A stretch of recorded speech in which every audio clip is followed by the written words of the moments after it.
அஸ்ஸலாமு அலைக்கும் வரஹ்மத்துல்லாஹி வபரகாத்துஹு.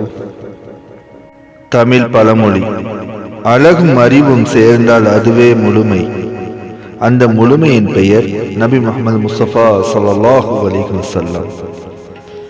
தமிழ் கவிதை: அழகும் பண்பும் ஒன்று சேர்ந்த இடம், அறிவும் அருளும் பெருகிய நிலம். நபி முஹம்மது முஸ்தபா ஸல்லல்லாஹு அலைஹி வஸல்லம் எனும் நாமம் கேட்டால் முழுமையின் அர்த்தம் புரியும் கணம்.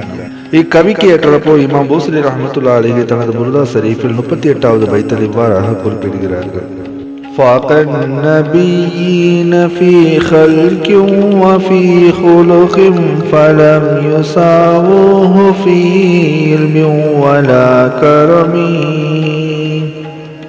தமிழ் மொழிபெயர்ப்பு: பண்பிலும் படைக்கப்பட்ட கோலத்திலும் ஏனைய நபிமார்களை விட ஏந்தல் நபிகளார் ஸல்லல்லாஹு அலைஹி வஸல்லம் அவர்கள் மேம்பட்டார்கள்.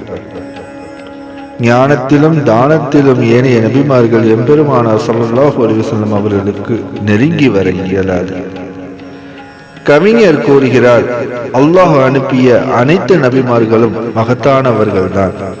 ஆனால் உடல் அழகிலும் உள்ளத்தின் அழகிலும் ஞானத்தின் ஆழத்திலும் கருணை, தானம், உயர்ந்த மனப்பான்மையிலும் நபி முஹம்மது முஸ்தபா ஸல்லல்லாஹு அலைஹி வஸல்லம் அனைவரையும் விட மேலோங்கி நின்றார்கள்.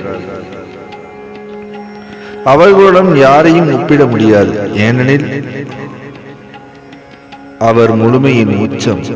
இதனால் தான் கவிஞர் அறிவிலும் கருணையிலும் யாரும் அவருக்கு சமமில்லை என்று உறுதியாக அறிவிக்கிறார். படைக்கப்பட்ட கோலத்திலும் பண்பிலும் அறிவிலும் கருணையிலும் நபி முஹம்மது முஸ்தபா ஸல்லல்லாஹு அலைஹி வஸல்லம் அவர்கள் ஒப்பற்றவர்.